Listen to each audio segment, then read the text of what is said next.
Hi, everyone. Okay, cool. Cameras are rolling, sound is going up and down, which means that we have started tonight's Gush. Hi, I am Flintworth, and welcome, once again, to the Graveyard Gush, the show where we talk about the latest and greatest films. And today I am joined from the wonderful channel, Brittany and Tiff, which you go check down in the description below for their link, the Brit of Brit and Tiff. How you doing there, Brittany? It is the Brit. Hang on. Oh, okay, cool. You're coming through. Good. For a second there, I thought you didn't have any sound, but yay, good, they can hear you. Hey, we're here. And then some. My gosh, I wasn't even sure I was going to be doing this tonight. For no other reason because of what's the one I'm looking for here. I wasn't even planning to be in this movie in the first place. Quick background: when we went to go see this film, our entire little group, our posse, as it were, you guys were all making plans to go see Nosferatu. You invited me. I said no, I couldn't make it. And long story short, Jade got sick that night, so our plans got cut off. So I decided just to go and crash you guys at the theater. And the faces, my gosh, were amazing, were wonderful, and were the highlight of my night. Which says a lot about my opinion of this movie. Oh, well, okay. What's great is that all of us... No, you're good. Yeah. No, okay, all of us we're dressed up, we're filming content, that's what you do. And we're getting ready to do this, and some asshole walks by and goes, "Hey guys, better get inside, the movie's about to start." And we turn around and we go, "It's Jim!"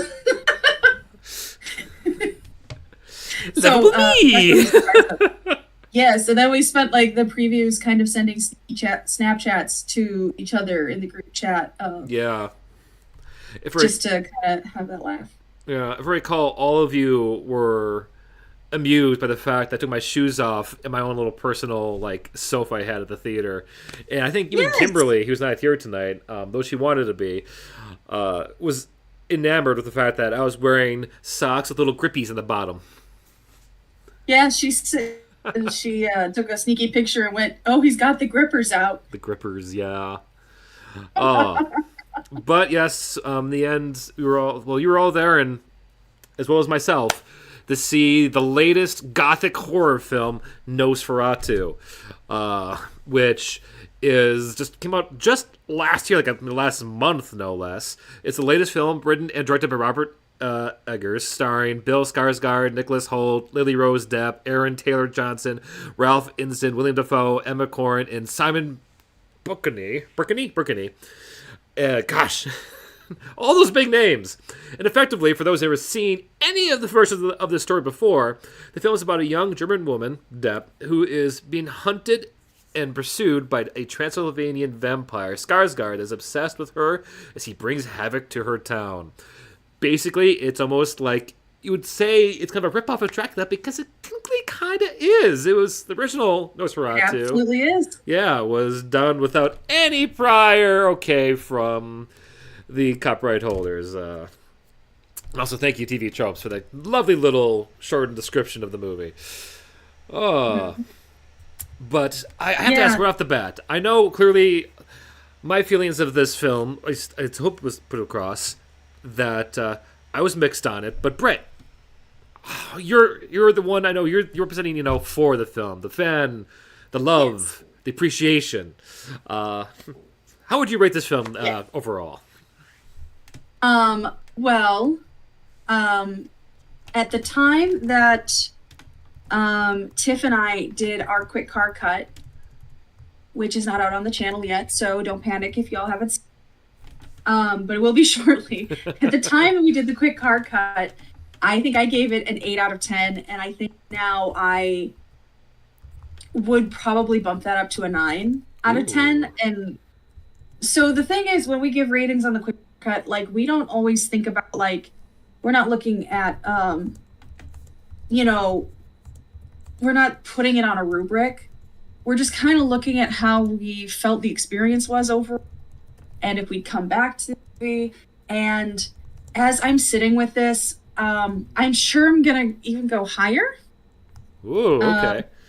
Yeah, because I feel very strongly about artistic merit and its storytelling and stuff that we get into. But I was very favorable towards it.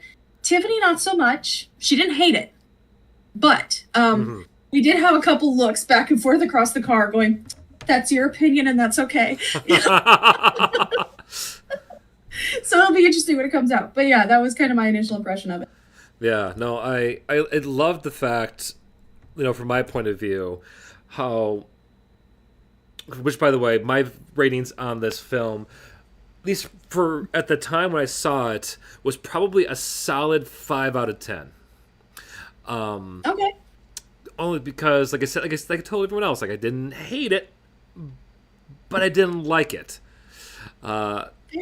But I think for big tiny thing for me is that when the movie got done, I think we sat there through the credits and the lights came on, and I remember we all stood up and looked at each other with these like eyes, these looks, just kind of waiting for like someone to draw first blood on what they thought, and it was just like dead, almost silent, almost like we are getting up from a wake, which I think is very apt for a Robert Eggers film in a way, because his flicks, which full disclosure, I'm not actually a fan of Robert Eggers' work. He's done things like The Witch, the Northman, and I want to say The Lighthouse, right? Or is it Norseman? I always get the Northman. Northman. Yeah. It's not like he doesn't cook my bacon how I like it, so to speak, when it comes to filmmaking. But I respect the craft. I respect the talents. But for me, I think a lot of my critiques came from the fact that really came down to like the editing, the pacing, and just the clarity of certain things. Now, granted, that reviewing may go up because, as I've told everyone in our little group, that when I got back home and looked up stuff online like I usually do, it's my tradition when I get done viewing an indie film. I like to go look up the trivia and other people's thoughts. It's kind of part of my soaking it all in. But I remember looking through the plot on Wikipedia going like, oh, so they explained that, and what's in this and here earlier on in the film? Did I just not pick up on a lot of things? I mean, I know the audio was, rough in the theater, and I know I don't have bad hearing because I can hear a TV turning on in the other room with while it's muted. I want to see it again. Mainly because I want to give it a fair crop, actually knowing we need to hear to understand everything. But that's Jim, I think you and I need to go see it again. Yeah. Because with people with such like different feelings on it, I'd be really interested to see if we come out with the same feeling for a second. Yeah. Yeah. And the whole thing really reminded me of what it was like when we saw Longlegs earlier this year, which I need to get that review out at some point. That's okay. Someday we'll all get our videos done, Yeah. Somewhere out there we'll have time to edit. But right. Really, and I'll go into a bit more later, but yeah, big thing for me was just pacing. I remember at the 40-minute mark, only because I never do this, but I actually brought my phone and I checked the time on my phone. Like, okay, how long is it more going to be? Because it was right before he got to the castle, which arguably is like one of the best parts of the film. And I was actually debating, like, I'm awfully tired. Should I just take a nap in this comfy seat? Would my friends notice? But then the castle part kicked off, and I woke it up again. So I will say that, like, the pacing wasn't bad enough that I did eventually fall asleep, but was slow enough that at one point I did consider it, which is rare for me.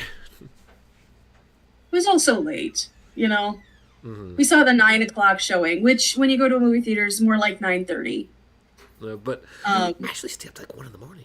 But yes, that could be a bit of it too. Yeah. Yeah, it was probably a factor. Long day. Amen. But yeah, I would agree. This is kind of in the same veins of the long legs conversation that we had too. And look, the way I'm feeling about these movies are are as such. I have different movies that are good for different movies, right? Mm-hmm. So sometimes I really just want a good old hack 'em up blood gore fest, like the most ridiculous thing you've ever seen. I'm down for that. Yeah. And then sometimes I really like something that makes me pay attention and it doesn't really spoon feed me an ideology. Like one of my favorite parts about watching other people's reactions to Nosferatu is how there are different interpretations of the same text, so to speak, of people who are going, no, you're wrong, it's about this. No, you're wrong, it's about this. And how, to my understanding at this point, Robert Eggers hasn't really come out and said it's about this, that, or the other thing. Like I love a work that really just lets you sit and think about it for a while and take your own interpretations from it. Mm-hmm. And so I think that's one of the things I really liked about this one is, like I was telling Kimberly, like there are so many things I could sit down here and just do an autopsy on and pull it apart. Like the costuming, you could sit down and someone could write a paper on the costuming and what these things. They could sit down and look at the lighting, which I had such a glorious moment over the way color was used. Mm-hmm. It's like all these little things that I feel can mean different things, and sometimes you're in the mood for that kind of movie, and not, and sometimes you're just never in the mood. And I respect that for people. So if it's not your bag, it's not your bag, and that's okay. But it was my bag, so yeah, that's fine. I know these movies exist and are popular for a reason. I'm glad they are out there, for fans like yourself that can really enjoy and as you say, pick apart. I do got to say though before we go on, Robert Eggers himself has a magnificent beard, and my gosh, that guy has a look. It almost looks like he belongs on the back cover of a hardcover book in the horror section. Like Robert Eggers was born in Massachusetts in the year of 1962 on a Halloween Eve. He has a degree in the occult, and you get the point. We do have a question. Go ahead. No, please go ahead. Oh, we do have one question from Baka once again. Hi again, Baka. So on a scale of pointy teeth to walking on moonbeams, how vampire are we talking with this film?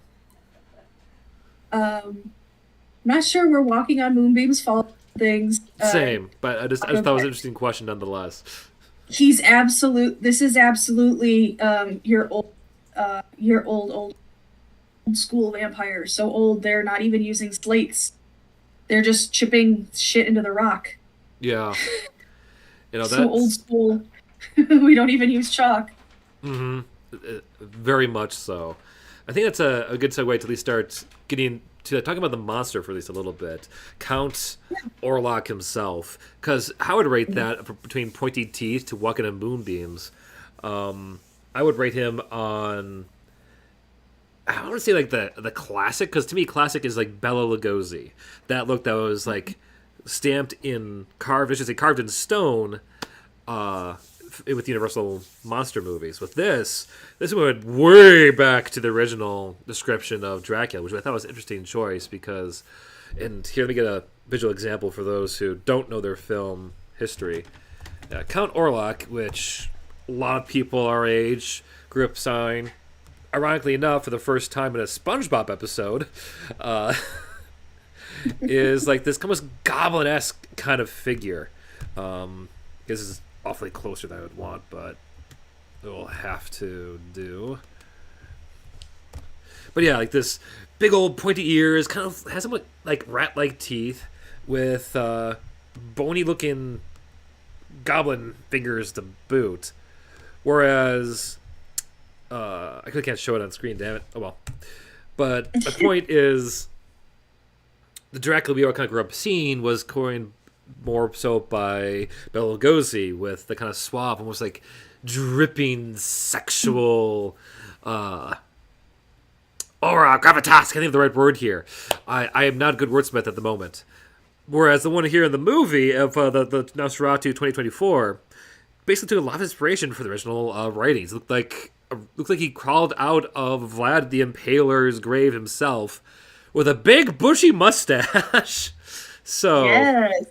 I guess on a scale of pointy teeth to walking in moonbeams, I would rate him as a moldy, maggoty filled piece of beef being chewed up by a hellhound.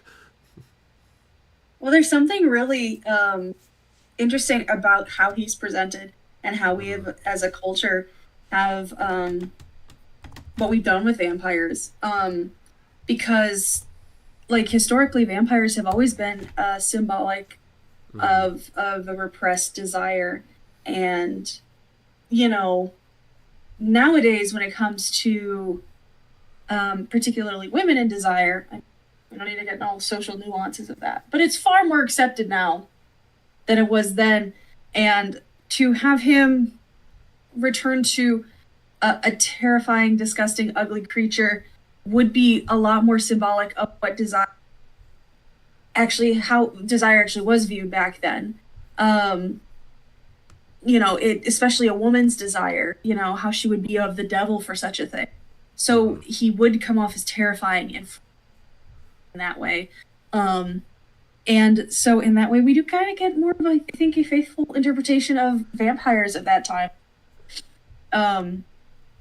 Because desire in our innermost selves would have been incredibly scary and disgusting to them. Yeah. So I like this interpretation. Yeah. Which I think is one detail that I'm saddened that I didn't really pick up on when I first saw it, was that, mind you, from this point on, we're just to start dropping spoilers left and right for a story that came out over 100 years ago, technically. That shit, what was I gonna say? That in this particular case of Nosferatu, he effectively came back to life because one of the main characters, the female lead, Ellen, basically is revealed to have psychic powers and can commune with the dead, and which is entirely original to this version of the story. To be clear, she basically willed this thing back to life, and is almost like a darkened, living embodiment of like her loneliness, her lust, and almost like self-loathing about it too. So to have it, as you say, kind of go back to like not just the romanticized version of lust that a lot of the vampires films out there have done. This is more of a case of like the shameful side, the side that we hide, and especially to Victorian times, like you would repress up the wazoo. And my gosh, repression is such a big part of this, especially with how Robert does not hold back like he normally never does with his treatment of women during this time period, which was something that for me as a guy, I can only imagine how much worse it could be for those, well, on the other side of the gender spectrum, so to speak. Right. This is a time where I never knew what was going to happen with Ellen. And I've heard some really great ideas that one of the reason that it's Friedrich, right? Aaron Taylor Johnson. Yeah. Was his character name? He was married to Anna, right? Yeah. No, it's that blonde. Okay. So that Anna and Ellen had very they had an undercurrent of lesbianism in there, which people thought was also kind of a nod to Carmilla, which I've not seen it, but I understand is supposed to be a very sapphic, I think is the word I'm looking for, vampire story. And I was like, you know what? I didn't see it the first time, but I want to go back and see it again. And, people bring up the idea that, that Anna was always standing up for Ellen to her husband, and, that it could have been, more than just a friendship. But, as a bisexual woman, I've had the conversation with friends how I didn't realize for a long time um, who I was um, because I had just assumed that's like, oh well, I like boys and that's it. Mm-hmm. And I'm just really close with my girlfriend. Okay, sure. So I wonder. It makes you wonder again if that. Oh, I think you might cut out. Oh, can you hear me now? I can hear you now. Okay. It just makes you wonder if it was another time. Cut out again. What the hell? Um, See, we heard the last we heard was another time. Sorry. it makes you wonder that if it was another time, what kind of brought. Okay, brought what? Brought what? I swear, is Orlok out here? Energy Ellen would have brought to the relationship. There we go. Okay, we got the full thought out. Okay, well, make sure you got it out because it'd be so ill-timed otherwise. Yeah, that's very apparent. I kind of I didn't get the vibes, easy when I first saw it, but I did see comments like that as well. People bringing up those like, okay, this is getting kind of suggestive here. I don't know, for me, maybe because of more experience with like members of my family dealing with mental trauma or just mental struggles, the level of how Aaron Taylor Johnson, who plays like the friend to the main couple's family, which is I guess the two of them. I'm not sure I would say the family there, but regardless, Aaron is a friend of the family, and he watches Ellen while Thomas go and sell a house to a vampire. Just his mistreatment of her is insane. Like when she starts having these fits, which to give credit where credit's due, Ellen's actress, Lily Rose Depp, goes full hog this entire time. She does not hold anything back, and the facial contusions, the spit, the body, and just the voice to make you feel like, yeah, she seems like she's going cuckoo for Cocoa Puffs. And I understand at the time, yeah, you would have to tie someone like that down because they seem like a danger to themselves. But then you kind of read between the lines of how things are kind of done for her. Like they keep like drugging her with ether. They think, oh, she has a extra amount of blood. We need to go and strap our corset on her. How's her menstrual cycle going and stuff like that? Like all these like, oh, womanly things that, yes, that's clearly what's causing her to have these crazy night terrors. Which is one thing, I do want to bring up just in general for Robert Eggers I kind of like about his stuff is that when he does go and show things of the time, he doesn't hold back on like almost how horrible history is and how terrifying it is to our modern senses, so to speak. Because it is terrifying. It is freaky, and the fact that a big part of this film is dealing with the repercussions of a pandemic, which isn't that topical. Yeah.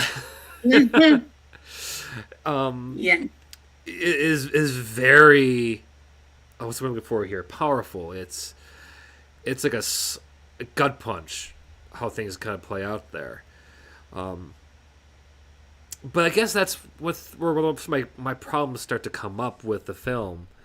Is it's almost like too realistic. Like he plays it too straight for me. That it's not like much of like a magical effect or like a sound effect. Be like, oh, she is being possessed or seeing things. But I feel like these need to be a bit more visual cues. It seems like with how Eggers edits his stuff, a bit more visual cues that the vamp is causing these things, because otherwise, when it comes with like Thomas later on when he's at the castle, it's very clear that he's doing shit to him. But with her often, I just never really came across clearly enough for me, because it came across like, okay, this is just her going mad for the big part of the film, which coming in, not hearing all the voice lines gives the impression that she really is this kind of cuckoo, and you start to kind of like, for me, I realized in the long run, started to like white noise what she was saying, because it's just, I thought, okay, it's time for more random babble to kind of showcase how much these effects of the town are doing to her, and I realized, oh no, she's saying plot critical stuff. Which may be just a bad, which may be a fault of myself, But even just being a guy, like, oh, crazy woman rambles. I'm going to go and poke my ears, la la la, which makes you now have to question my own self. All right, so let me get this clear. Your part of your issue with it was that it felt too grounded at times for some of the supernatural elements to work, because your mic kind of cut in and out a bit. So I just want to make sure I understand. Yeah, for me, a lot of my issue is that it's like played too straight, in that they leave the camera on her, probably they don't cut away, so it kind of forces the audience to kind of sit here and just watch her, almost like from her bystander point of view, her going through this, and it's terrifying. But it's not to be applied heavily enough that this is someone's going into her head, because they do cut away to her having this bloody visage oftentimes. Mm-hmm. But I wish it was instead of showing that face, which yes is scary, show that they do the classic suddenly Orlok is there in her place, be like, okay, this isn't her talking, this is Orlok talking. That was kind of visual cues. Because I don't think it would ever be like you hear the whoosh or the magical. That's why I say the sound effects I don't think would work for something with how he directs. Does that make sense? I see what you're saying. I'm going to counterpoint you though. Please, by all means. So I would argue that when we have stuff that's less of the supernatural, at least in this specific circumstance, we have something that's less clearly of the supernatural, less telegraphing to us what's going on, because we as a viewer could know that something strange is happening. Right? Yeah. Maybe it's Orlok, maybe it's something else. We're never told exactly what she has the ability to do. I personally like stuff like that a lot, because it does immerse me in the fear of what's going through in that room. So if you're Willem Dafoe's character sitting there watching her go through all that, but not even Willem Dafoe, but let's say Anna watching in the hallway, she doesn't know what in the hell is going on. And so by me not knowing either, not seeing that juxtaposition, because we get stuff is we're not supposed to know what's going on in the back home at the same time, so we get that, but that helps build tension with. I think that helps ground us with the character, because we don't have the omnipotence to know what's going on, and therefore we can't guess at the next beat. So we can just see that Ellen is fits, that the people around her don't know how to apply to it. When this strange man comes in and goes, no, don't, let's see what she does. And she does that shit. It's even scarier. Because you're like, oh God, if I, I don't know what this means. I don't know what's going to happen. I don't know how much she. So that raises a lot more fear for not knowing. And I feel like I'm in the character's shoes a little bit more. So that's why I enjoyed it. I, and not to do a hard pivot too much, but a lot, I say this in my video too, where a lot of how we buy stuff on stage, at least, and I think this works to a certain film as well, is how everyone else in the room reacts to something. So it's the same way in fight choreography, is when you throw a punch on stage, you don't actually throw a punch enough to cause a reaction to the other person. Your hand comes right up to where it's supposed to, and the other person sells it. So by that same extension, everything on stage happens. You don't necessarily authority. It's how everyone reacts to you that tells the stranger that you have authority. So everyone's reaction to what Ellen was going through, everyone's reaction to told me just how scary that son of a bitch actually was and what he was capable of doing. And that's why it was scary for me, even though we had these very grounded elements made sure that I was in the reality with the characters. The supernatural elements made me realize what deep shit we were all in. Mm-hmm. Thank you for coming to my TED Talk. No, it's okay. Like, please gush about the film you love, because otherwise it's just gonna be pretty much all of me Otherwise, it's just gushing you about talking. things that bothered me. What's that? Who came to the Flintworth channel to hear? Well, I mean, I'm on all these shows, so they get enough of me. I guess my rebuttal, because I want to be like going back and forth, because we do that, Please. all night long on every single subtlety, and there's a lot of subtleties I would like to go,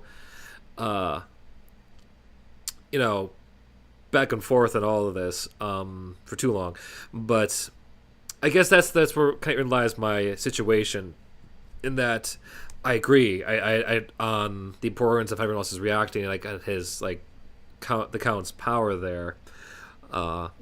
I guess the thing I wish was done was like how everyone was reacting, or at least because a good kind of comparison for me in the film itself is we have this fantastic shot of Orlok from his new home over this German town, which is, I must say, is a little side grievance. It's a German city set to a German story with actors speaking with so many British accents. You can at least go with a German accent. Or, I mean, I understand not doing the whole thing in German, but at least give us German accents. I'll give you that. Yeah. That got to me out of it a little. But, yeah, it's this great scene of him, like, talking about how he's going to go and, like, basically push his power, his evil across the city. And he goes and stretches his shadow out the window, and you just watch it literally grows and expands around the city as you're hearing people screaming bloody terror as who knows what's happening in that shadow. Which is, by the way, basically kind of taken from the other two versions of Nosferatu. The use of shadows is something that's used all the time throughout the other films. And I think it's done to a great effect. Like, that's the kind of stuff I wanted more be tied in with Ellen's kind of side of things, where maybe use more shadows, maybe kind of like a subtle like claw kind of like grip her heart like he does before, or something like that. Just a bit. Just, it doesn't have to be a whole lot, but just a bit more, like a dot over the I, a cross of the T, to really kind of make the two styles of supernatural things going on, kind of can mesh a bit more, which to me happens a lot with the. What's that? I see what you're going for. No, I'm following you. Yeah, and that's what it comes down for me. Is like it's the style of storytelling. That's like how I would do it, to kind of make it without a shadow of a doubt. Like, I want you to feel like, okay, what the fuck's going on, but I also want to at least answer a part of the question of like, why the fuck it's happening, so you can get back to more of like, oh my god, is she all right? Is she her neck gonna snap off with how she's contorting herself? But I digress. I can totally respect that. Yeah. Yeah. And I totally respect like not showing it, because it is a stylistic choice to leave people guessing a bit more, leaving it with that like total. Because people always say like, oh, if I was in that situation, it'd be like, she's clearly being possessed. Okay, smart guy. Here you are in a situation where you don't really sure if she's being possessed or not. Now what do you do? I'm uncomfortable. That's how I would feel in this situation. Okay, I guess a few questions here. We can take isn't it? Yeah. We have from Jinx Asher. So with Nosferatu getting a remake followed by the Wolfman, do you think they're remaking all the Universal monsters? Yes, technically, I think they plan to, especially with them, doing the whole Universal theme park coming down in Florida. But Nosferatu isn't Universal. He is. Correct. He's not Dracula. He's Count Orlok. Well, here's the thing about the Wolfman remake. Is it's being helmed by Lee Winnell, who did The Invisible Man a couple of years ago. Yeah. So it's not necessarily like Universal trying to kickstart all their properties, although I think they probably will if the Wolfman's successful. Yeah. Because I think The Invisible Man did pretty well, even though it was like right before, the big panini. If that does well, I can totally see them trying to kick. They tried and failed a couple times in the last decade. But we'll not speak of the dark universe. Right, we do not know. I think it all depends on how the reception is, man. Like, I'm personally excited for it. Tiff did not like the Invisible Man. I really liked the Invisible. So it could be another divisive. But I absolutely that yeah, Universal would definitely be silly to not consider the energy around the properties right now. Yeah. If anything, I'm just happy that they're getting the company Universal Studios is getting more comfortable with like acknowledging that they're that part of their history. I feel like for a second they were trying to like hide all the Universal monsters at the parks because like oh no that's behind us. Horror is it's so beneath us. Like no that is a part of history. Be proud of that. Those are some cultural it's a whole part of the new milestones. Yeah. So no, whole part of the new theme park. They have cutting edge animatronics for it now. I am so freaking hyped for that. I can't even tell you. Same. We need to organize like a friend road trip just to go to the park during Halloween Horror Nights, no less. But I do agree. Jinx does follow up saying that they really want a Creature from the Black Lagoon remake. I do too. Creature from the Black Lagoon has a very special place in my heart as the source of many of my nightmares growing up. We definitely need justice for the Gilman. Yeah, Gilman. Actually, a bit.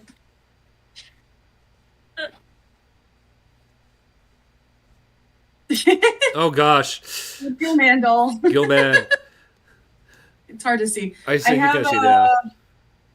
Yeah, I have Frankenstein, Pride, and but yeah, there's no shortage of love for the Gilman. Hey, do me a favor. I think you clearly your connection's working fine, but I wonder if like there's some kind of mic setting that's cutting you out. Like either maybe it's not sensitive enough, or like it's auto tuning you. Let's. But it might be connection. I know that's probably not the best quality, but it might be more consistent. Yeah, let's go with that for a little bit. Let's do that. Yeah, and exactly, Baka. They write in. Imagine acting above iconic works like Toho. I don't know. Do we really want to be associated with Godzilla? Would be foolish behavior. Yeah, exactly. Why deny the thing that made you great? Yeah, no. Like, there are Halloween costumes now that have been, like, cemented as classics because of their monster designs. Which, just to go back to Orlok here, I wanted to bring this up earlier, but this man, like, they give him, like, the sickest of coats, of jackets. Like, I'll say what I will about the film, but I kind of want that jacket for Halloween, because that jacket, to quote a phrase, that jacket fucks. Oh, Orlok's jacket? Yes, like that. Oh. Can I tell you something? Yeah. I have been sincerely looking up, trying to find a fabric pattern that matched closely enough to one of Ellen's dresses, because I want to make it as a costume. Nice. So far, no luck. But yeah, I totally feel you. The costuming was delicious. Yeah, the costuming, the set design was amazing. Like, I went about it up a bit earlier, the whole plague sort of subplot. The fact that it's such a striking difference that the film starts off with this bustling German streets filled wall to wall with people, kids playing, guys selling toys, soldiers, workers, to then heavily later on, show like them barren, empty, everything boarded up, a woman laying on the ground, still as can be, with a very clear bundled child on her, no sound coming out whatsoever. That's just like haunting, and just mise-en-scene design, which is something I love what that Eggers has a very great knack at doing. Like some of those shots of the castle, can we take a moment to gush here? Yeah, let's talk about the castle, please. Yes, please talk about the castle, but more importantly, before we get to the lead up to the castle, when we have that almost silent, dream-esque, nightmare-esque moment of the carriage riding up us. Please, as the resident big lover of this film, what did you think of that whole carriage scene? I thought that was So, okay, I was sitting in the theater watching it going, okay, this is interesting. This is weird. This is weird. Oh, okay, that's weird. And then as the scene went on, I'm like, this is brilliant, because that kind of dreamlike darkness and that state kind of carries into Thomas's whole time at the castle. And it's such a great way to display the kind of power he's trapped under, like the thumb that he's under. Like from the minute the carriage shows up, it's clear that he's like not in control anymore. He's not in Kansas anymore. Like there are some weird freaking things happening, and I think that's a beautiful way to like kind of transition into the castle. Agreed. And to kind of give you, for those who haven't seen it at home, idea what this looked like. Like it's all black and white for one. This fantastic wide shot of like a barren, desolate road. Thomas, the male lead, or male protagonist, because I think Nosferatu is essentially like the lead overall. Yeah. But so this big old wide field, you see this carriage like thundering towards him, like full on dead sprint. Like you're thinking that if it's not going to stop, it's going to run him down. And just as it gets close to the point you can like almost feel the heat off these devil horses' breath, is like does a quick snap cut to it being perpendicular to him, dead and steady as the grave, silent this entire time, as the carriage door just slowly opens by itself without a creak. And he gets in it! He doesn't just gets in, he floats in. Yes! Oh my god! Yeah. And it just, you can tell that like the Count has entranced him into this thing. Oh, there is. Look, one of the first things I came home and told my husband about after I saw the movie was that it was apparent that if it was any other situation, Thomas would have turned and left. Yeah. But the circumstances being what they were, either social graces, his job, his reputation, whatever. Like, I compared it to, we've all had that moment where we're turning off the lights and then we get, like, really scared last minute and we bolt to the safety of the bedroom or wherever we're going. That brief moment where terror overtakes our senses.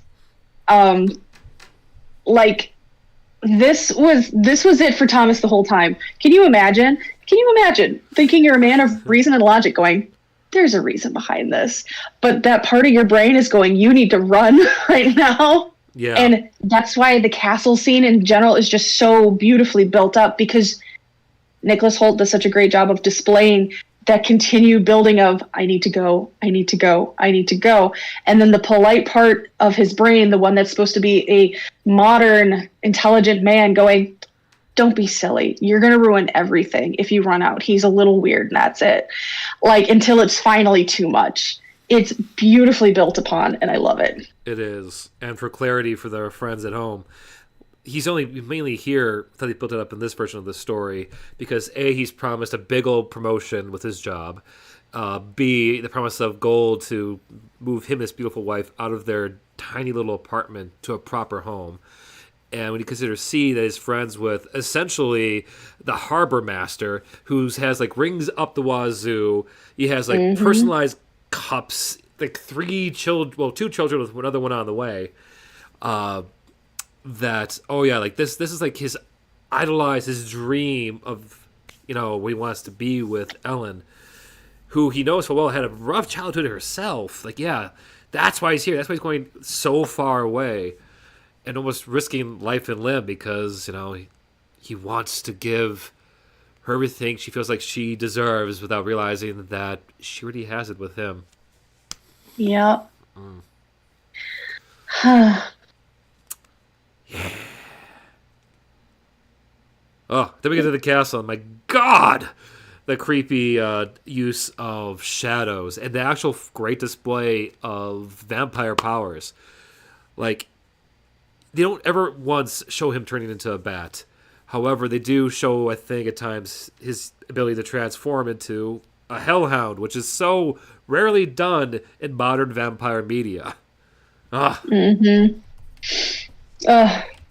It's so good. Oh, speaking of other things not often shown in modern vampire media, actually biting the chest where the heart is. Oh, It makes it so much more, like, it's more sexual and it's not at the same time. well, Do you know what I mean? Yeah, well, the fact he often does it butt-ass naked, and you just hear this, like, slurping, sucking noise as he's, like, literally just, like, heaving over his victims. Ugh. I heard some people go, well, he certainly knew how to throw it back when he's drinking. Like, who among us, you know? Oh, God. Or lack thereof. Ugh. Yeah, no, it was simultaneously, like, more sexual and less. It really kind of hammered on that horror element, but also that is just so much more intimate and direct. But it's also not the neck, which is what we're accustomed to, which is also intimate, but it was just horrific. Oh my God. Yeah. Though, I'm just, again, I need to see the film again. I think there was one Bacchus, Count Throw It Bacula. Love that. Count them many times. Yeah. I need to watch it just to confirm, but I think there's one very poignant scene he does suck from neck, and that's when he's going and munching down on the aforementioned kids at, like, the climax of the film, which that entire sequence, haunting, where you have the like a Capri Sun. like he is a frat boy pledging to his latest album mater. Yeah, full on, just like with one kid dangling in one hand like a rag doll, the other one, squirming as it gets sucked dry, as you say, like a Capri Sun. It just drops them both, just thump, thump. Yeah. Oi. Terrible, but also great reaffirmation that we are looking at a monster. Yeah. And personally, I was expecting more scenes like that throughout all of this, especially after that amazing castle scene. Mm-hmm. Like, give me more of that. Like, I know he, in all the versions, like, he brings a plague to the town, but in this case, it felt like Robert played up the plague part a bit too literally once again for me. It's like, in the original, I know the plague was kind of initially like a cover for oh, people are dying left and right with lack of blood. That's the plague. And everyone else is like, yeah, it's clearly Olaf going to town on his new buffet. And in the first remake, it was more of a literal oh, it's an actual plague going on that Olaf brought with him because I know you haven't seen the original, yeah, the old 1922. Yeah, film. I haven't yet. No. Yeah, I haven't. Yeah, in both the original and the remake, he travels not just with a coffin, but like a literal 5x5 stack of coffins that the remake expands upon are just filled with rats. Which to me, okay, yeah. In this film, it's almost like his coffin was filled with rats, but it's like enough to engulf the city as much as we saw. Oh, another thing why I kind of like the original is more because you just see this whole he's traveling with all of these things. This is a count. He doesn't have just one piece of luggage. He's got the whole closet with him. Yeah, I can see that. Yeah. Well, this is another thing though. It isn't. Doesn't horror normally kind of reflect this current society's fears? I mean, just having it be a regular old plague seems to be enough. The idea of doing a shutdown, for example, Friedrich and his family. He's like, we're gonna leave tomorrow, and they're like, you can't do that. We're shutting it down. He goes, the hell with you. I'm leaving. I'm like, oh, that sounds familiar. The hell with you. We're gonna do what we need to do. So I think it's just going to be one of those tropes that reflects differently to people of different times and what they live through. Yeah. But yeah, I just thought the rats were an interesting interesting element. As did I. Once again, like, Mhm. I didn't hate the film. I thought the whole display of the plague was done remarkably well. I guess that's another of my second big things outside of just the subtlety was also felt like at times I was watching a really good movie about the plague or a plague with a vampire who also happened to be a part of it. Like, I would watch a film just on the Black Plague by Eggers, man, because that would to me be haunting. It would, yeah. I don't know. I feel like I don't mind the plague rat element. I think it just helps throw everything else into chaos around it and helps isolate our characters a little more. Like, there's really no one to help you. Like, everything's stretched so thin, you can't get out because we're locking the city down. And I feel like it's just another great way to help, like, isolate the characters more, I guess. I already lost track of what I was saying, Jim. That's okay. Okay, I can take the line of it. Yeah. In that, I don't think you could remove the plague rats from it entirely. Yeah. It was another case of me feeling like there were a lot of cases of the rats going around. They were done so well, played straight of like horrific, plague rats can be, without kind of lost that initial touch of like Orlok extending his hand across the town. You need kind of more of like him in the shadows, kind of not like necessarily like, orchestrating, but a bit more. I think a good example of what I was looking for is that before the aforementioned kidnum scene, you see this the pass of his hand across their father's face of that kind of "you will not wake." A bit more touches like that, just here and there. It doesn't like be excessive, but just enough to remind the viewer that yes, these rats aren't just. They really are as connected to the supernatural as we know they're to be. They kind of reinforce it. I needed more of the supernatural spicing for me throughout the film. Yes. Yeah. Well, it's just a little bit more on top, huh? Yeah. And as for I can see that. Yeah. As for the original, Lonum points out that yes, it is indeed on YouTube right now, and actually most streaming services. Like Nosferatu is so old, it's way out of copyright. And yeah, you can watch it free pretty much anywhere. Yeah, pretty much. And they also point out that the original's current fear is pretty obvious when you place it as 1920s German film. Yeah. Oh. Yeah, I mean, it's hard to not see the analogies with the original Orlok design. Yeah. Yeah. I mean, for the most part here, though, I want to do one thing. I've been kind of leading the discussion kind of like here and there towards things I want to talk about, these my critiques. I'm going to throw, the baton, the wheel towards you, so to speak, the drive how this conversation is being driven. For you, what is like a strength of the film that we haven't really gotten a chance to touch upon yet? If there is one. I think strength for me that we have not talked on is the scene between Ellen and Thomas, where she ends up ripping her bodice at the end. Yeah. Some people said she ripped her corset. I'm like, she did not rip her corset. She ripped her dress. The corset was still on underneath it. Yeah. And the costumer in me got upset because I'm like, she didn't rip her corset. The corset's still on. The corset is underneath the dress. But that's neither here nor there. But what I liked about that scene particularly was that there was some supernatural in it, but it was really just kind of interpersonal drama, so to speak. And there were some interesting choices made by people in there.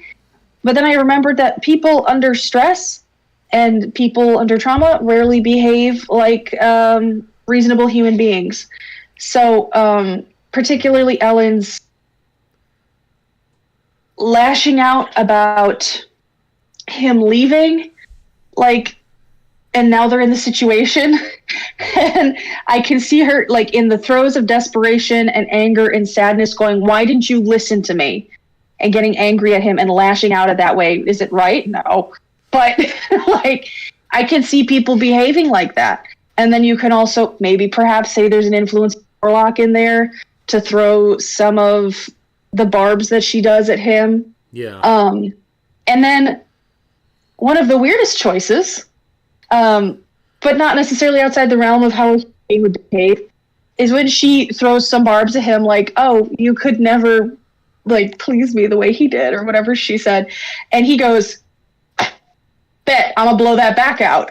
And like, throws her on the couch immediately, and she's like, yeah. And like, they're both at it. And then they both stop, and she goes, stop, you need to get away from me. I'm broken. I'm disgusting. You know, as a person who has struggled with not anything that she has, but, you know, with things that I think make me, things that have happened to me in my life, or things that I've done that make me feel like lesser human. I've had moments of weakness where I'm like, you need to get away from me because I'm clean. I'm not worthy. I'm not good enough. And to have him still come at her and hold her, say, I'm not going anywhere. Like, all that whole scene was just a really great drama for me. Because, again, people don't always behave reasonably when they're under that amount of stress and fear. And I thought it was, because my first thought was, oh, those are weird decisions. But then I was like, no. I personally have lashed out when I'm scared. I have said shit that was not kind when I was scared or upset that wasn't warranted. I mean, a lot of us have. People do weird things and weird emotions. I'm not going to have my therapy session on stream here with you, but I think we could just say that, you know, it's not outside the realm of possibility, and that's not depicted often in films that competently. And I think that's one of the things that really sold me on the relationships in the movie and where we were, because I didn't see everything spelled out, like her going, because I've done this, you should not be near me. She just says, I'm unclean, and you can figure it out from everything else you know in the movie. And I really loved that specifically. Yeah. So thank you for returning for my TED Talk. Or do you mean your dead talk? No, that is a very powerful moment, which I think is right before, like, the biggest climax, the how she eventually herself does take out Orlok, which we'll come to in a little bit. But climax is an interesting choice of words. Oh, it is. Died for that. Died for that ass. But no, I feel that, like, that scene I think it is a perfect example of how my mixed feelings are with the entire film. If I had to go pinpoint, like, you know, how scenes can be read, because there are some weird choices in that moment where they go from, like, okay, this is a choice, to, like, okay, I like where this is going. That has a lot to it. To, like, okay, now this is a choice again. Back to that perfect crescendo, as you so eloquently said, with just, her just expressing how damaged she is in her mind as a, damaged goods. And to him, she's still perfect as the day she met her, and he met her. It's almost tragic that it took him this long to kind of see that. What was I going to say? Lodom gave me a boo for my dead talk pun. Oh, shut it. You're just as bad of a punner as anyone else here I've seen on the channel. For me, I think the parts that didn't work was, like, going from, like, okay, my gosh, her eyes are on the back of her head. She looks like she's about to bite off her tongue, to, like, giving him almost those bed eyes. Like, I was expecting in that moment how she was like kind of crawling up towards him, towards his Johnson. Like, okay, she's gonna bite her tongue. Like, oh no, she's gonna bite some dick. This full on like dick chomp to like, oh, and now they're fucking. Yeah. It was a journey, but when you got to that final end, it did make like a whole lot of sense. And I hate to say it, but maybe as a fellow actor you can understand this. But when I was going through this, most of it, I thought like, oh man, I could see this as a monologue side for some film acting class in college. Like, it takes a lot of chops, a lot of work to do all this, but that is the kind of monologues that professors love to throw into students' laps. You know what? It might be. I'd have to go watch it again and find out, because I think there's something in there. I think there's what they mostly look for monologues is that you're kind of telling a story, you have some progression, and I definitely see that in there. So exactly, and the fact that it takes a lot of talent to show this girl going through this woman going through all the emotions that she is, from anger to lust to disgust to fear and back again, like played straight. Like, if this was a parody film, if you played that straight, you'd be a laughing stock. But with the right talent and editing, no, it's a very dramatic, powerful moment. But once again, I felt like the weird choices, if for certain audiences, can be this well, clearly divisive on how it's viewed. Right, and that's all right, because that's tough. Especially when you leave it up to interpretation like that, it's not always going to be received the way you intended to. Oh yeah. So that's okay. Yeah. As long as people aren't like intentionally mischaracterizing the film, which I have seen some people do. Like, it's okay if you're like, "Yep, I see it." Oh. But then there's people out there who will say like, "Yeah, this movie glorifies groomers." Like, oh, okay, well. That's a take. That is definitely a take that I do not see with this. No. People win the monster, and the monster does something monstrous. Yeah. No. So I did read a lot of reactions, kind of saying either one or two things. Either you're kind of like, totally dead silent, kind of like caught up in the intensity of it all, or you're kind of laughing at these moments, which I could see how to be read like that. Like, an example I like to bring up was in the Asylum, we get to meet essentially the Renfield character of the story, petting a pigeon, and his mouth is covered with blood. He's like kissing it, cuddling it, and anyone with a brain cell knows, like, oh yeah, that head is being chomped off. And sure enough, he just goes full on, just pulls it apart, it's gooey, it's bloody. And the doctor he's been talking to his entire time from behind, played entirely straight, says, "My good sir, why would you do that?" Well, look, I think that was supposed to be a little funny. Like, maybe, but yeah, it was just such an interesting read. It's oh god. it is really jarring though, because my good fellow, why would you do that? I guess what else are you gonna say? Like, what else are you gonna say if you be like? I personally thought like they would run forward, like, oh god, what this man's doing, we got to stop him. Instead, it was just like, oh, let him finish his snack. Okay, you had your Lunchable. Okay. I think you're thinking they care a lot more about him than they do.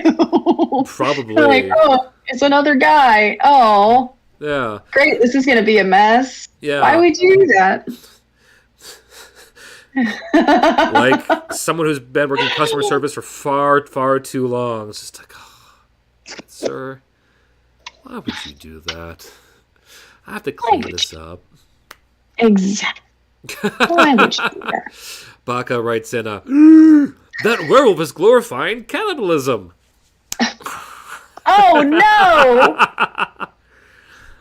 Man-eating and my werewolf? No. But think it's a good segue to kind of do talk about the audience reaction outside of just the pair of us, because Mm-hmm. it's been fun seeing social media kind of like grow around this as of late. Like I know you in particular mentioned how you've been trying a lot of memes lately, and to like your friends talking about this film. Some of them are fantastic. Like the one you showed that was a riff on Billy Madison earlier. Yeah, I send the really good ones to the group chat. Yeah. And I have to download it and then send it to the group chat because I know half of you don't have TikTok. Gosh. But outside the memes, I've been loving like some of the cast stories coming out of this. Like, do you want to talk about the butt plug, or shall I? I'll talk about the butt plug with an intro like that. How could I not talk about the butt Talk plug? about the butt plug. I'm going to talk about the framed penis afterwards. Sure. So, okay, there is an interview with Robert Eggers where, if you're this far, spoiler, in the final scene of the movie, Nosferatu, Count Orlok, is dying. He is bleeding out of every orifice, and Robert Eggers says literally every orifice. He goes, we had it rigged up so the butthole would bleed. He goes, but as it was apparently too much, so we had to literally put a cork in it. So the Nosferatu butt plug was born. And Such a good story. there is now been like so many growing fan art of like, get your replica ass plug as seen or unseen in Nosferatu 2024. I feel like Yeah. One of my favorite stories has been when you first see Count Orlok, because for the most part, when he's on screen for a good first like 10 to 15 minutes of his screen time, it is in shadow. He's in the background, blurry as ever, or in very, very extreme close-up of his eye. And when you do finally see him, you see him full fucking frontal. Thomas, in the morning, goes to his grave, pushes it off, and to see Orlok in his coffin, in the rotting flesh that he was unborn in. No clothes, full on, sleeping, commando style. And he goes to strike him through the heart. Orlok wakes up with this dramatic, crescendo of music, stands up, lurching over Thomas, swinging dong. for all the talk that I heard about the vampire dong in this movie, I thought we'd see a lot more of it. Same. But I bring up the dong because I would find out much later that it was a prosthetic dong, but we're adults here, penis. And in an interview, Nicholas Holt, Thomas, the one who was being confronted with the vamp penis, was given it after the film and allegedly has it framed above his mantle. Mm-hmm. Ah. To be fair, it doesn't look like a peen. It looks like a hunk of latex. Yeah. Because it's uncircumcised. I love how you looked close enough to note that. I've seen the pictures of Nicholas Holt holding it. Oh, he holds it in the frame. Yeah, so he's got it in a frame. Nope, I shouldn't show that on this. Maybe not. It's easily found. If anyone wants to see it, it's easily found. But he's holding it, and I'm just I don't know if I know what that was. I mean, I could go, that kind of looks like a penis. But, I don't know if I would, say that confidently to a room full of people. Yeah. God, yeah.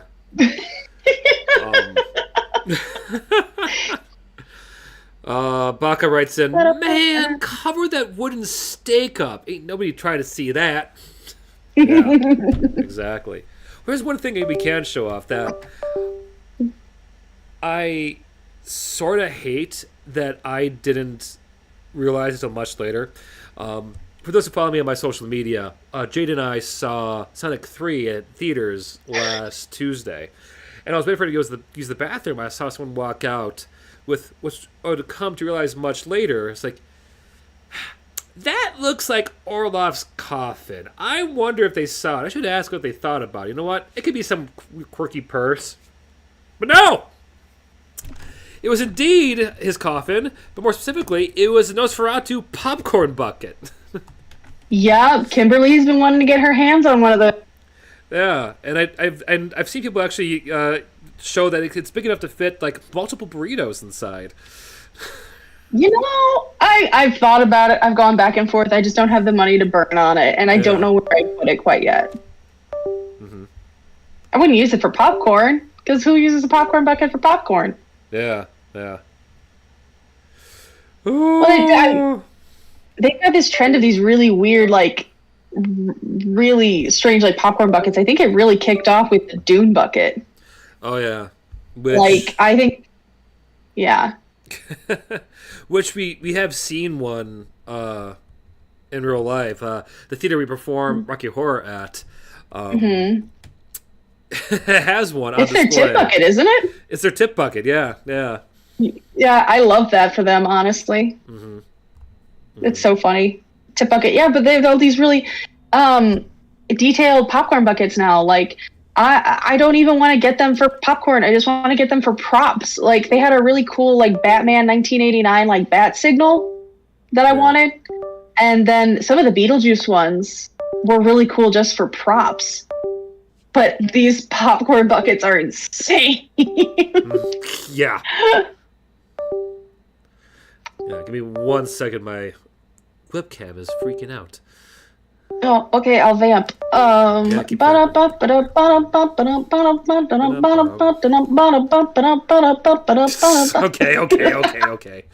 All right. That's literally a jam.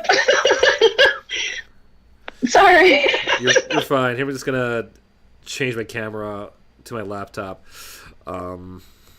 Keep it simple. See, you shouldn't have done the Zoom. Now it's doesn't like it anymore. Yeah, no. I broke it with my face. Let's see. Take heed with what you do.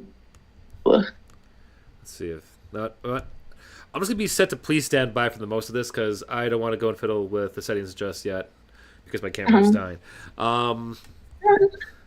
So I'll be unseen. I'll be the disembodied voice.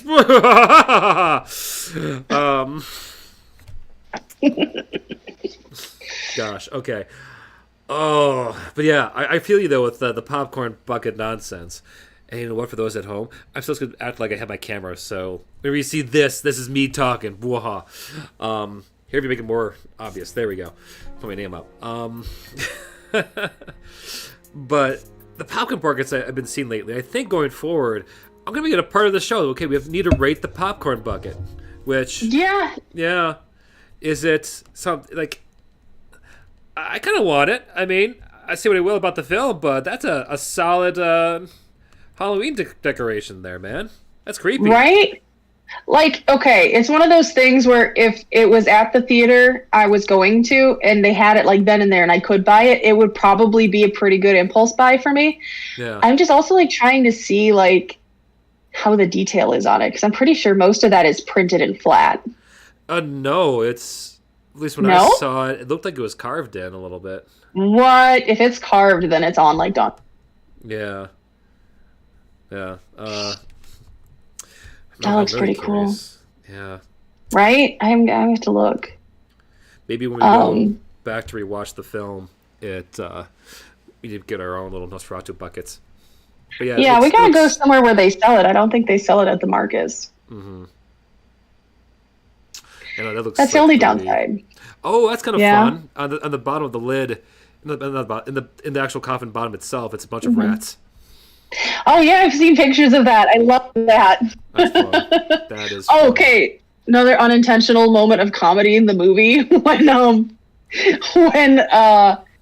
Air Cook, the guy from the real estate office, was in the sarcophagus instead of Count Orlok, and they just swing that stake into his chest.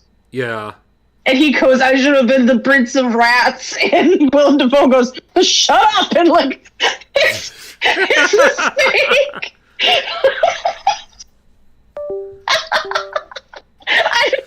That's so funny to me, and I don't know if it's supposed to be or not, but I also have a really messed up sense of humor, so...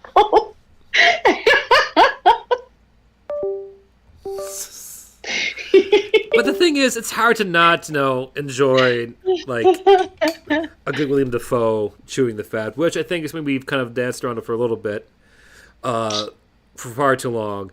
But William Dafoe, for me, is, like, the best part of the film, for me, at least. He is so great playing, essentially, the Van Helsing character of the film. To actually go by his real character name, though, it is... He is Professor Albin Eberhard von Franz, which does not roll off the tongue as easily as Van Helsing. But, True. Yeah. But gosh, his hair, his mustache, phenomenal. I could totally go do that for Halloween. Every day I see Willem Dafoe in a day. Honestly. I've never disliked him in anything. Same. Like, it's almost, to me, like, it could be the worst film in the world, and he pops out and is like, oh, it's William Dafoe! Okay, this movie's an instant A+. It's got he's a local boy, too. Yeah. Yeah, graduated from UWM. Oh, look at that mustache. Much better than the Vamps one. Oh, I see. Yeah, it's It's subtle, but it's nice. I like it. I like it a lot. No, but like he's also the joke of he's just like me for real. Because like when he comes in to meet Ellen and it's a cat. Oh, is she yours? Like gotta ask about the cat. At the end of the movie, he picks up the cat and looks out the window. I'm like, not gonna lie, that'd be me. I'd be in the room going, oh hi, you're sick. How's your cat? Oh, hey, you're dead. I guess this is my cat. Our cat. Not your cat, our cat. Okay, unfortunately for me, the freeze frame on my camera as it died is actually a pretty good one. So I'll just use like the still cam of my face. That's that's not bad. No. I'm something of a vampire hunter myself. I see. I pulled chat up. Okay. Yeah. I'm so proud of you. That's a good... People rarely bring it up, so it's good for you. Okay. Yeah, I'm watching the chat. I'm just kind of letting you like guide things, but that's so good. I had to call it out immediately. Yeah. I wasn't gonna say that I really love Spider-Man, but who doesn't love Spider-Man except for maybe Willem Dafoe? But not Willem Dafoe. Willem Dafoe probably likes Spider-Man, but his character doesn't. Hi, yeah, you're visible. I can. Please, yes, do that more often. You can call it as much as you want. I like that. Otherwise, it's usually me trying to find moments to pause to read off the chat. Willem's just in here like a Godspeed Count Orlok. Mm-hmm. Yeah, I do want to say though that the last scene with Willem Dafoe in that chamber is such a great pinnacle piece of cinematography, of filmmaking, of acting and writing. It is gorgeous. It is iconic. And for me, utterly unneeded for the film. It's how it's laid out. Really? Yeah, this is my hottest of hot takes. You regret that movie being in that scene being in the movie. You regret that. I don't regret it, but how they film it, or how they edit it, it's unneeded. And this goes into my biggest complaint of the film, and that's the pacing and editing of the flick from a storyteller's point of view. Because, full disclosure for our friends at home, once again, who have not ever seen this,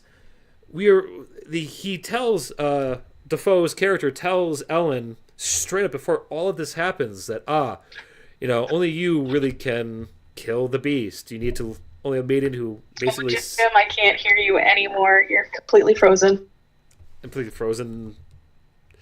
You are frozen as well. Let's go back to here then. Hello. Oh no, I can hear you though. You're kind of clipping. Are we good now? Well, we're gonna find out. Okay. I'm just gonna go to this shot here. We're gonna go to what? I'm going to a certain shot in the film and on the stream that hopefully that keeps it better than it has been with the connection. Okay. What was I saying? But yeah, he effectively tells Ellen that only a maiden who sacrifices herself can kill the vampire, and I'll lead your husband and the doctor on a wild goose chase to give you the time to do it. Which means everything at that point on is like, okay, we know this is a waste of time. We know this is unneeded, but they film it and frame it like it is an important moment happening as they have this dramatic buildup as they're finally going to the vampire's house. They are charging the doors. They have the vampire hunter look going on. They kick it open and they knock the lid over and like, Spike Renfield or the King of Rats guy, and has that dramatic shot of like Willem Dafoe burning the rats and the coffin, while telling like, hey, it's too late. Like she's already done what it needs to do with the. I need to find the still of that to show to the audience. It's like, this is great, isn't it amazing? But we know that it's all for naught. He tells her, yes, it was a trick. Like, yes, it was. This is all bullshit. I mean, not necessarily those words exactly. And what it bothers me is that, like, for the pacing, because this film, I think a common theme I've seen a lot of times is that it goes on too long. Like, it could be shorter and tighter in some spaces. And to me, this is a perfect example of it, because with how they edited it, it's like sequential how these details are revealed. Like, oh, I'm gonna put your friends on a wild goose chase. Let's go do the wild goose chase. Which, in a 2-hour and 50-minute film, is a big ask at that point. But it's like, okay, this is taken away from her actually killing the monster elsewhere. I feel like what could have made the scene a bit more powerful, a bit more needed, was to not have it on screen when it have him, whisper to her and have the audience hear what he does say, like, save that. Lead them kind of a false pretense. Like, she's like, can I escort you out, to your, to your home, where they go and we goes and reveals to Ellen, like, oh yeah, you need to go and sacrifice yourself. I feel like, they should have shown that, but from like Thomas' perspective, where they're kind of talking back and forth. He's uneasy. Goes up like, hey, come on, can we get going? Gotta go hunt a vampire. Oh yes, we'll go hunt a vampire. You be safe tonight, miss, and leave her be.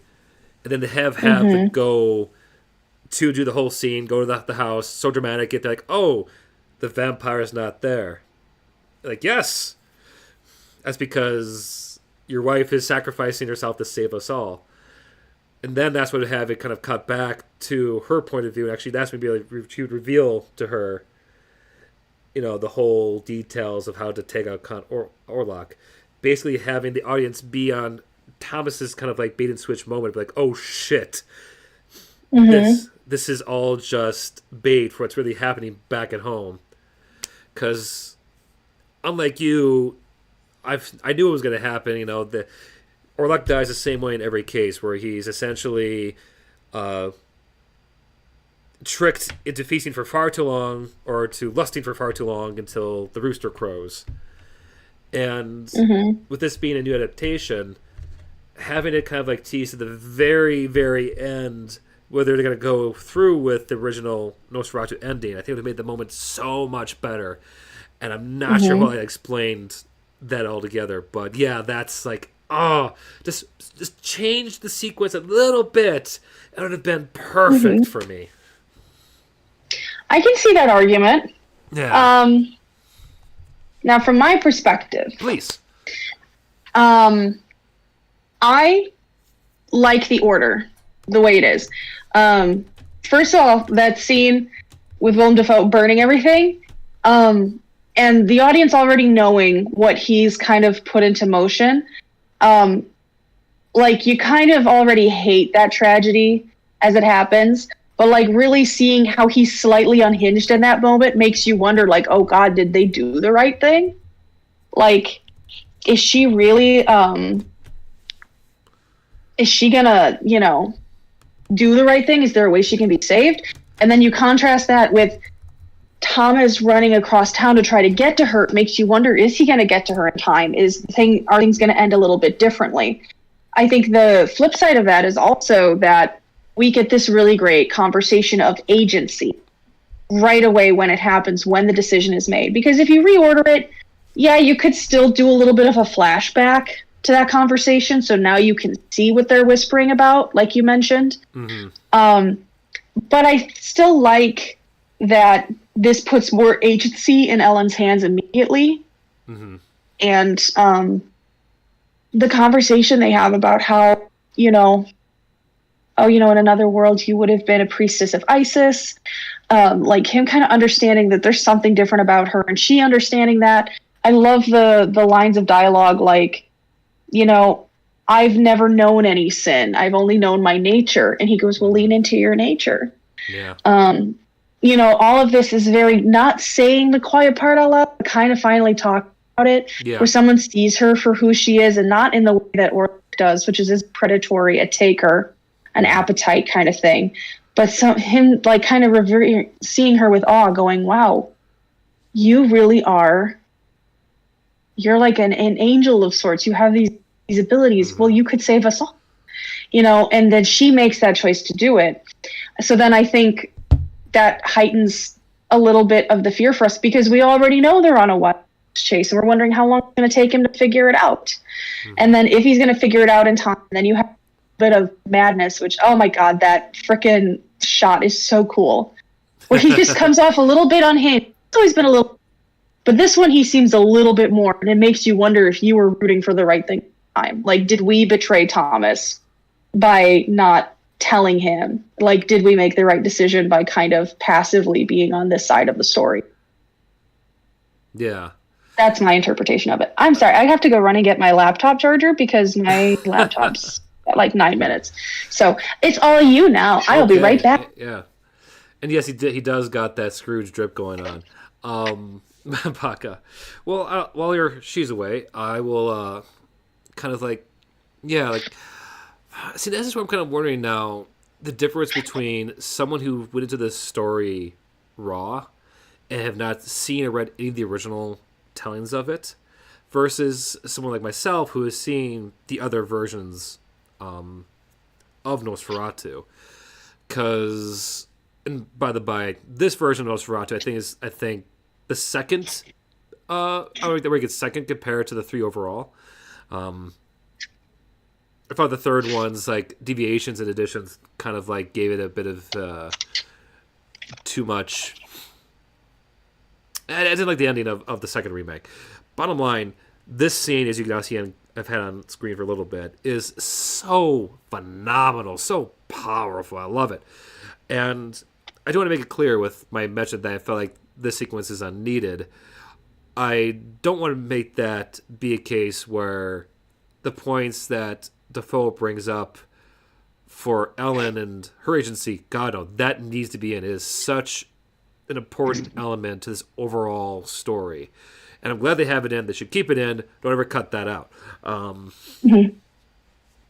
Like, because, I do love that the take of it, as you say, with, are we rooting for the wrong horse here, so to speak? That's a fun way to look at it. I like that. And this not to cut you off, but this is what I mean. This is what I like about this movie, is that there's no clear cut and dry way to do this. You could have done this 5 different ways. You could have had slightly different stories by doing it, but all of them are completely valid and real ways to tell the story, and they change it ever so slightly.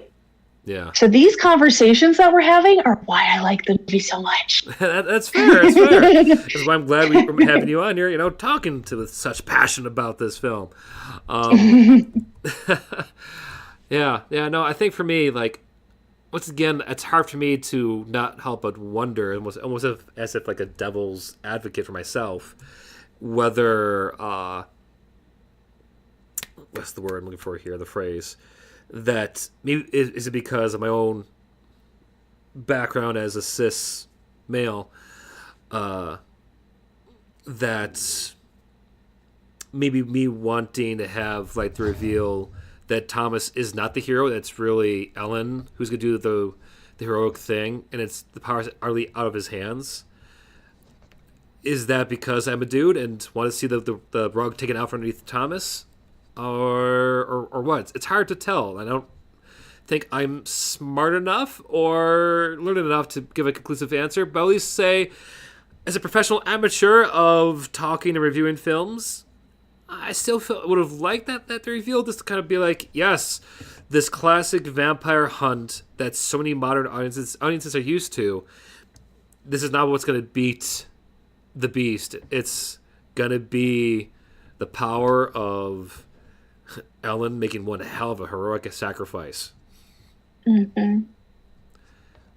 I get it, though. Yeah. I get where you're coming from. It's not a wrong take. It's really not. Yeah. Like, don't let my passion for this movie and the way that my vibe, like, kind of tell you that your vibe was wrong about it. Like, likewise, no. Because we all have different life experiences and different backgrounds, and that means that different movies are going to resonate with us different ways, or maybe not resonate at all. So it's fun to sit down and see why you think what you think about a movie. And I think that's a great thing to do. Oh, yeah. Mm-hmm. No, this is a great example of how films truly are an art form. Mm-hmm. Yeah. Although I would still say the Romani scene goes on for a wee bit too long. Yeah, I've seen some interesting conversations around the Romani scene, and I'm not quite sure where I land on it yet. But yeah, it's I've heard this critique about the movie in general too, about how if you just trim off a second here, 2 seconds there on each scene, everything's going to be a little bit tighter. I think this is something that Kimberly had for the movie too. If you could just tighten it just a smidge. And I can totally get that feeling too, because there are some times where these scenes seem like they linger just a smidge too long. But it's not long enough for me to jump on that too and say it's too long for me. But it's yeah, and to clarify for our friends at home, I speak of a scene when Thomas first gets to the village before going to Orlok's castle, and he rides in, and then suddenly this whole Romani, or more unfortunately known gypsy camp, basically comes to life, playing music and dancing around him, and it's just like this full-on, almost 2-minute long, like, pace. Like, what's the shot? It's like, it's not a panning shot. It's just circling Thomas as they're just aggressively playing music towards him as he walks up towards the inn, and there's belly dancers. It's like they fit in like almost every single possible image people have come to expect of Romani in one moment, and it ends with it stopping at the leader laughing towards the camera and essentially Thomas's face. Like, you get the idea of what they're trying to show here, but it's just like, okay, you are getting gratuitous here, Robert. Okay, but come on, you don't need. You hired this entire camp for the day. It doesn't mean you need to go and show everyone and their dog.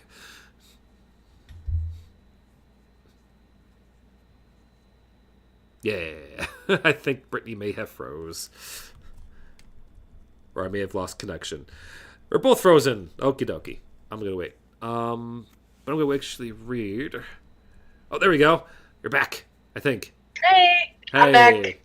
I get you now. Yeah.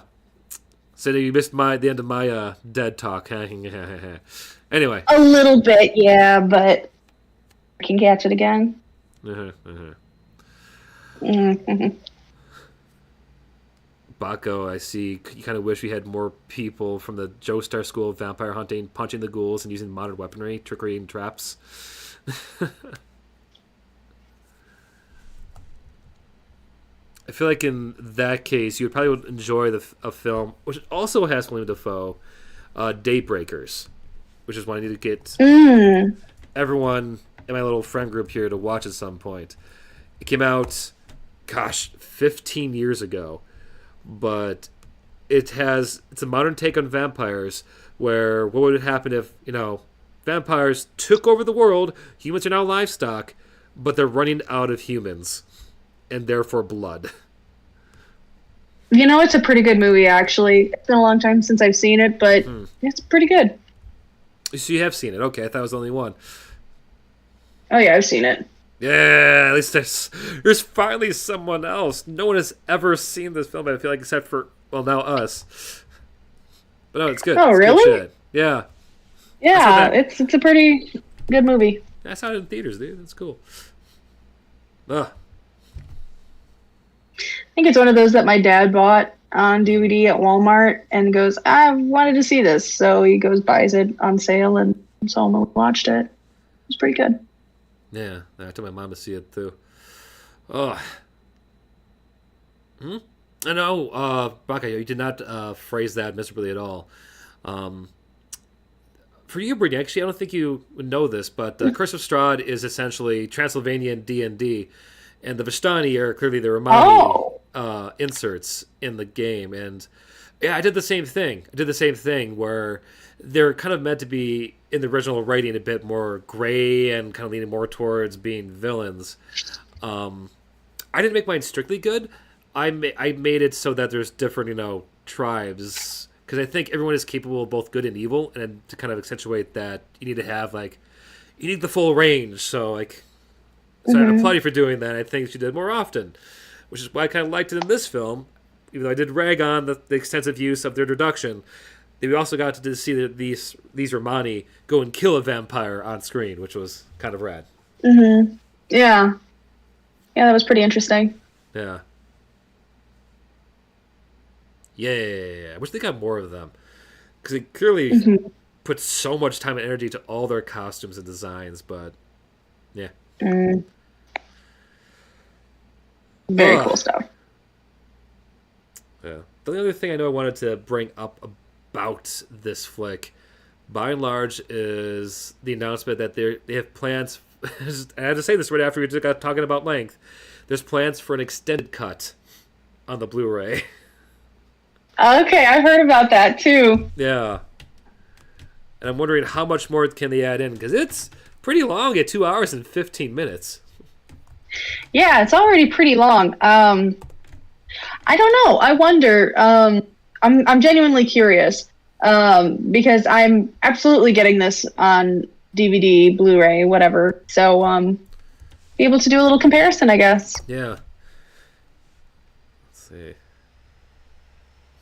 Comparison to this. I haven't added everything to my DVD shelf that I plan to this year yet. I'm still kind of behind, but that's one that's going on the list for sure.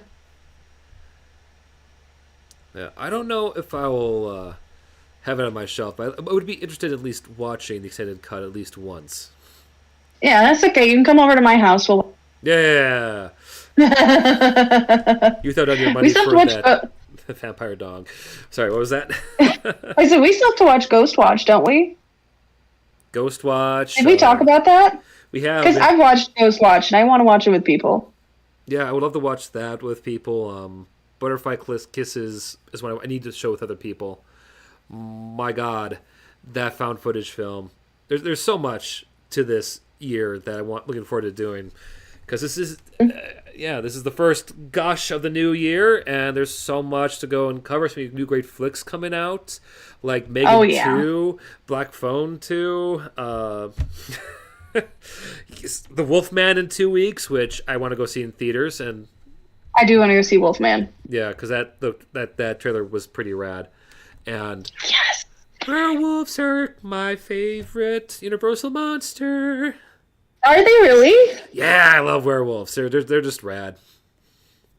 I feel like asking a horror person what their favorite monster is like the horror equivalent of the Zodiac, you know? Mm-hmm. Oh yeah. Of astrology girlies, you know? Yeah, fair. Oh, I should have known. You definitely had it all. Like that kind of thing. So pork. Just like the way people come in and go, you totally have Cancer energy. Like yeah. Sorry. So you're seeing I exude werewolf energy, huh? Is it because I'm so fuzzy? Huh? No. No, I just think it's funny that, like, you know, if you look at the pantheon of monsters, and we always ask someone, oh, like, what's your favorite monster? And then they tell you, and you'd be Yeah, you look like a sprinkles guy, you know? All right. In that case, I'll turn it around. Like, what in your monster zodiac? Where do you align? Where do you Oh, wow. I thought you should know this. This is vampires. Okay. I was freaking terrified of them as a child. I used to sleep with the blankets up around my neck and I scrunch my neck down because I was so scared like a vampire was going to come eat me in the middle of the night, and enamored with them. You know what? Yeah, you're right. It does make sense. It does make sense. Monsters. Yep. You're a vamp. You're a vamp gal. Oh, I used to love sprinkles growing up. Yeah, you look like a sprinkles guy. What the fuck is that supposed to mean? Like that behavior. Yeah, so I'd be really curious. Like, I feel like you gotta open anytime you have a new guest on. You have to ask them what their monster zodiac or astrology is. Yeah. Monster astrology. Gosh, I don't know when we'll get him back on here, but I'm looking forward to having Kenny back on the show because it's been, like Kenny would love that. He would love that. He would take it personal and get like so into like he would probably have the whole like menagerie set aside and on a poster by the time we were done with the stream that day.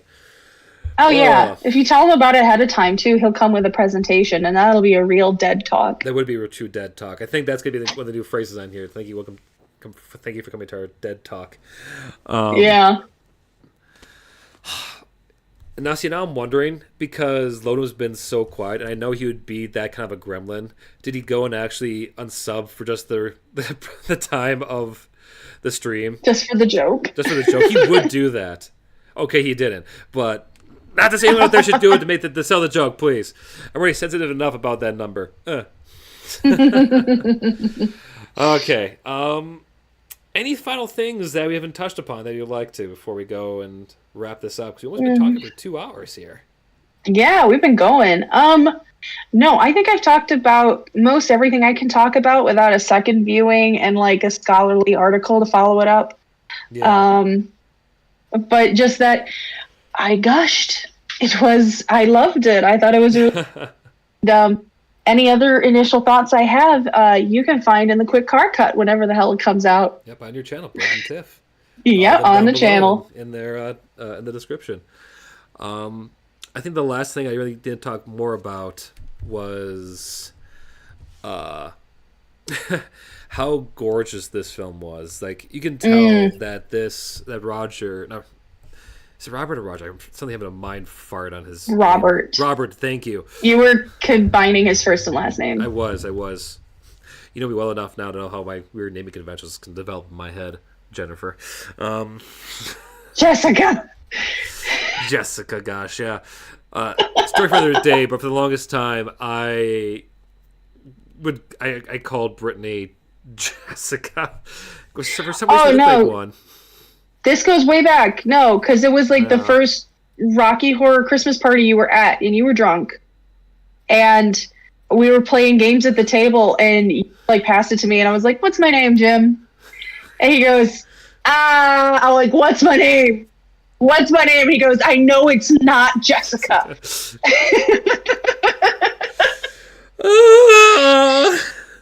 So we got it eventually. Yeah, I'm so bad with names. But we commented. We was watching one of your streams like a year ago, and we did a donation. My husband and I on name. You didn't even know it was us. Because you realized you didn't know my last name. No, I'm bad with first names enough as it is. You expect me to also be good with last names? No, I am that bad with names. No, I don't actually. Yeah, no. A quick story. My real name, for those at home, is James. And in high school, I had a friend that it took me a full goddamn year to remember. And it was just completely, utterly unacceptable, considering that this entire time I was in, like, most of my classes were with him. He sat in front of me almost in every one of these, periods. And you know what his name was? Well, guess. You probably can guess it so easily, Brittany. What was his name?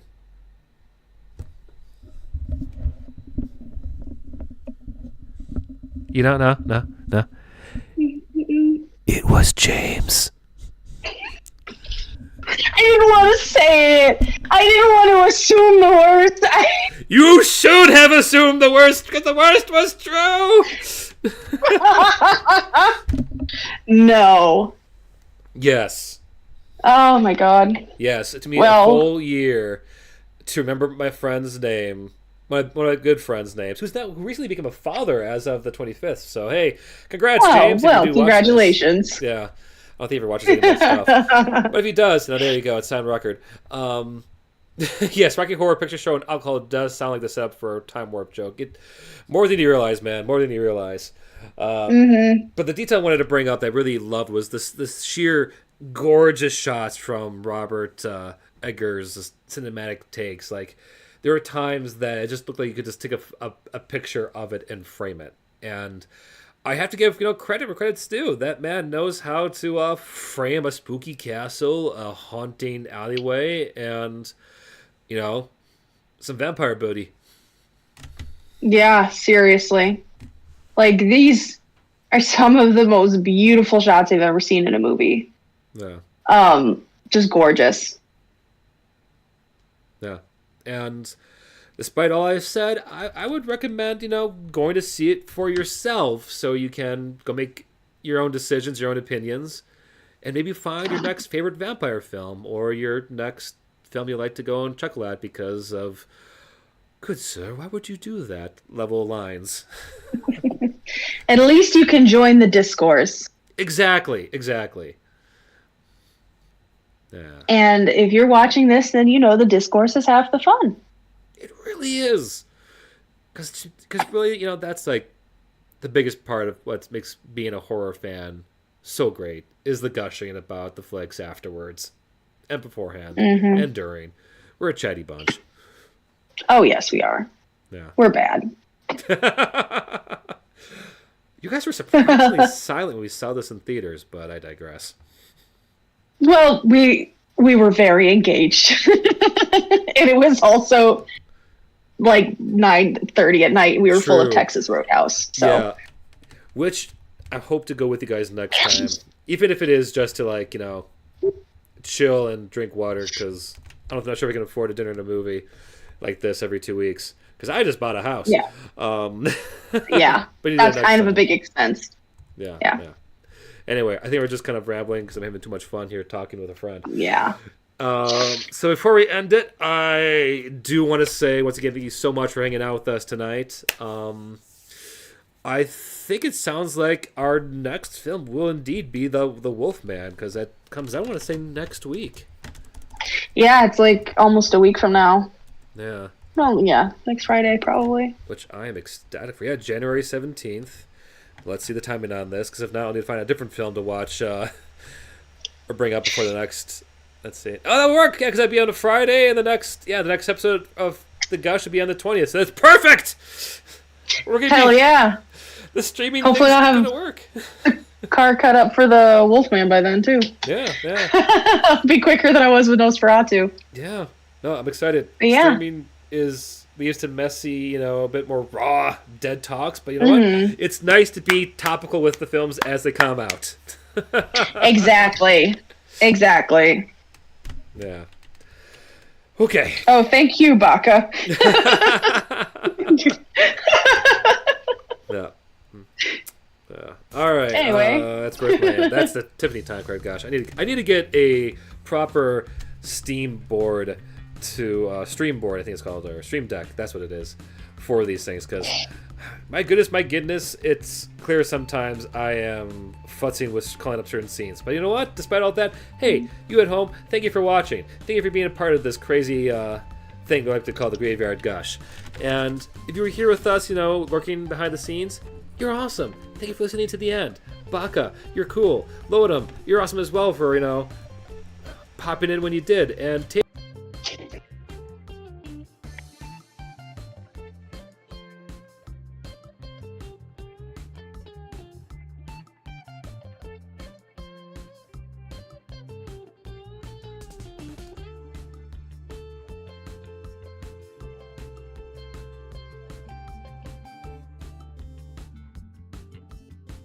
Tim, I can't hear you at all. I can't hear you at all. You know? There we go. I must have at some point bumped the mute button. You might have been muted on your stream. For a little bit, yeah. There we Yeah. go. Let me start that over. Hey, thank you so much to Astra, Moody, Mori, Wally, Lodom, and Phantom Ghoul as this train wreck of an ending kind of goes crashing down. Yeah. But seriously, though, if you enjoyed anything about today, leave a like. Comment down below on films you'd like to see us, talk about in the future, because we can always have topical stuff pop up every week. And if nothing else, maybe subscribe to this channel. Help me get to finally to 1,000. That'd be cool. And you know what? Go subscribe to Britt and Tiff. They're cool too. Yeah. Yay! That's all I have to say about that. Any last words, Britt? No, go watch Nosferatu and subscribe to Flintworth and subscribe to Britt and Tiff. Yeah! Give us the internet cred. Woo! All right. Bye, people. Bye.